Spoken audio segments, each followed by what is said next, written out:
मेरे प्यारे साथियों, कैसे हो आप सब। मुझे उम्मीद है कि आप सब बहुत अच्छे होंगे और आपकी तैयारी भी काफ़ी अच्छी चल रही होगी।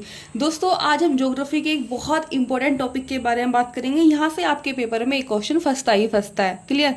और आपका चाहे एसएससी सीएचएसएल हो, एमटीएस हो, एसएससी का CGL, CPO, RPF, SI constable, या आपका UP police constable, SI, XYZ आपका सरकारी नौकरी से संबंधित कोई भी अगर आपका पेपर है तो यहाँ से आपका एक क्वेश्चन बनता ही बनता है।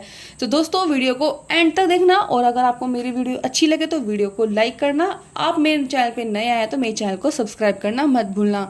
तो चलिए बिना कोई देरी के स्टार्ट करते हैं इंडियाज बाउंड्री, यानी कि इंडिया की सीमा के बारे में। दोस्तों, ये मेरी ड्राइंग थोड़ी बेकार है, इसलिए थोड़ा इंडिया का मैप थोड़ा ऐसे टेढ़ा मेढ़ा बनाया, तो प्लीज़ इस चीज़ को अवॉइड करके थोड़ा आप ध्यान से वीडियो देखना, क्योंकि ये वीडियो बहुत इंपॉर्टेंट रहने वाली है आपके लिए ना।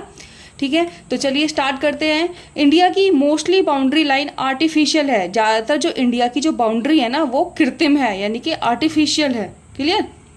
और पॉलिटिकल यानी कि राजनीतिक है। ठीक है, कृत्रिम राजनीतिक सीमाएं हैं।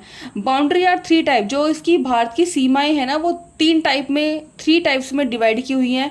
नंबर 1 है कृत्रिम या राजनीतिक सीमा। नंबर 2 है भौगोलिक सीमा। ये भौगोलिक सीमा किसके तहत डिवाइड की हुई है? माउंटेन यानी कि पर्वतों और नदियों के तहत इसे बांटा हुआ है। ज्यामितीय सीमा, ये लैटिट्यूड और लॉन्गिट्यूड के आधार पर इसको डिवाइड किया हुआ है। अब बात करते हैं, पहले मैंने आपको कल वाली वीडियो में बताया था कि ईस्टर्न बिंदु, सबसे पूर्वी बिंदु कौन सा है? अरुणाचल प्रदेश का किबिथु। कितने अंशांश पर है? 97 डिग्री 25 अंशांश पर है। क्लियर। फिर पश्चिमी बिंदु कितने पर है? गुजरात के गौरमाता में 68 डिग्री 7 अंशांश पर है। ठीक है, पूर्वी बिंदु हो गया, पश्चिमी बिंदु हो गया। अब आते हैं उत्तरी बिंदु के। जम्मू कश्मीर के इंदिराकोल में कितने अंशांश पर है? 37 डिग्री 6 अंशांश पर है। क्लियर। अब बात करते हैं हम दक्षिणी। देखो, सबसे दक्षिणी है 6 डिग्री 4 डैश, और भारत की जो दक्षिणी, जहां तक भूमि का विस्तार हो रखा है वहां पे है तमिलनाडु के कैप कॉमेरिन तक। कितने अंशांश पर है? 8 डिग्री 4 डैश पर है। ठीक है, तो ये चीजें आपको बहुत ज्यादा ध्यान में रखने की जरूरत है कि पूर्वी बिंदु, पश्चिमी बिंदु, उत्तरी और दक्षिणी बिंदु कितने अंशांश पर है, बिंदु का नाम क्या है और किस स्टेट में पड़ता है। क्लियर। अरुणाचल प्रदेश का किबिथु, गुजरात का गौरमाता, जम्मू कश्मीर का इंदिराकोल और तमिलनाडु का कैप कॉमेरिन। दोस्तों, मैंने आपको कल वाली वीडियो में बताया था कि 68 डिग्री 7 डैश से 97 डिग्री 25 डैश के बीच की दूरी कितनी है, और 37 डिग्री 6 डैश से 8 डिग्री 4 डैश के बीच की दूरी कितनी है।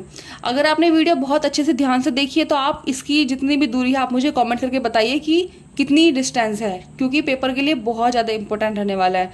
तो चलिए, अब देखो यहाँ पर क्या आता है।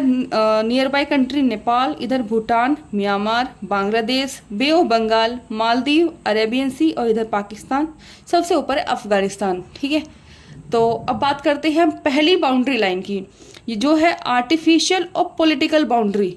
आर्टिफिशियल और पॉलिटिकल बाउंड्री यानी कि कृत्रिम और राजनीतिक सीमा। दोस्तों, इंडिया और पाकिस्तान पेपर में बहुत बार पूछा हुआ है। इंडिया और पाकिस्तान के बीच की रेखा को क्या बोलते हैं? रेड क्लिफ रेखा। क्लियर।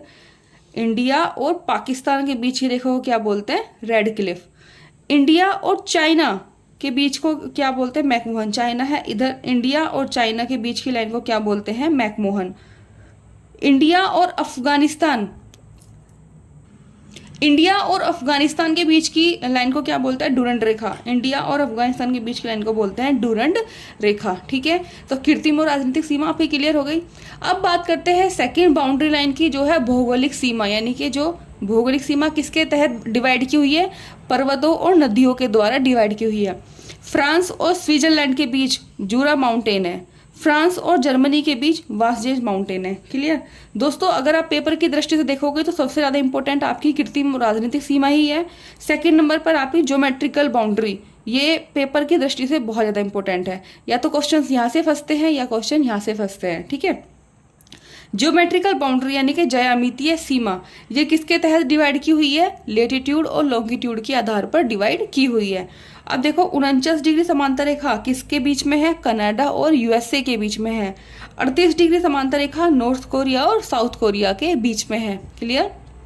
आपको ज्यादा फोकस, देखो इंडिया और Pakistan red Cliff, India China McMahon, India Afghanistan, ये तो आपको अपनी उंगलियों के टिप्सों पे याद रहना चाहिए, क्योंकि देखो बहुत सिंपल क्वेश्चन है और पेपर में बहुत बार रिपीट होते हैं क्वेश्चन ये वाले ना। अब बात करते हैं वाटर बाउंड्री इंडिया की वाटर बाउंड्री कितने किलोमीटर के अंडर है? 6100 किलोमीटर। लैंड बाउंड्री जहाँ की जमीन है, देखो इधर तो है, इधर पूरा ना वाटर एरिया है, तो इधर का एरिया कितना है पड़ता है? 6100 किलोमीटर। और ऊपर का सारा लैंड बाउंड्री, तो ये पड़ता है कितना किलोमीटर? 15200 किलोमीटर। और अगर हम टोटल की बात करें तो 7516.6 किलोमीटर द्वीपों सहित बाउंड्री, ठीक है। इसमें 6100 किलोमीटर में जब आप द्वीपों की बाउंड्री भी इंक्लूड कर दो तो 7516.6 किलोमीटर द्वीपों सहित बाउंड्री। दोस्तों इसमें जो सबसे इंपॉर्टेंट है आपकी दृष्टि से, एक तो ये पॉइंट है कि ईस्टर्न बिंदु, पूर्वी बिंदु कौन सा है, पश्चिमी बिंदु कौन सा है, उत्तरी और दक्षिणी बिंदु, ये पेपर के लिए बहुत इंपॉर्टेंट है। और आपका कृत्रिम और राजनीतिक सीमा की इंडिया और पाकिस्तान के बीच की रेखा को क्या बोलते हैं? Red Cliff.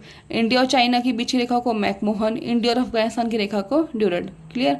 फिर 49 डिग्री समांतर रेखा किस किस कंट्री के बीच में है? कनाडा और यूएसए के बीच में है। 38 डिग्री समांतर रेखा नॉर्थ कोरिया और साउथ कोरिया के बीच में है। क्लियर। ये आज की जो वीडियो थी इसमें बहुत ज़्यादा इंपॉर्टेंट है, कृपया प्लीज़ आप वीडियो को दोबारा से देख लेना अच्छे तरीके से, और इसमें जो इंपॉर्टेंट चीज़ें हैं वो आप एक शॉर्ट नोट्स बना लेना। देखो क्योंकि कंपटीशन बहुत ज़्यादा है, अगर आप ये सिंपल क्वेश्चंस भी अगर आप नहीं करोगे ना, पेपर में गलत करोगे तो आप पहले ही रेस से बाहर हो। क्लियर। क्योंकि ये नॉर्मल क्वेश्चन है, ये ऑलमोस्ट सब बच्चों को आते ही आते हैं। मुझे उम्मीद है कि आपको मेरी वीडियो पसंद आई होगी और मेरे जो इंपॉर्टेंट टॉपिक है ये आपको बिल्कुल क्लियर हो गए होंगे। अगर इससे संबंधित अगर आपको कोई भी डाउट है तो आप प्लीज़ मुझे कमेंट करें। बाकी मिलते हैं नेक्स्ट वीडियो में। जय हिंद, जय भारत।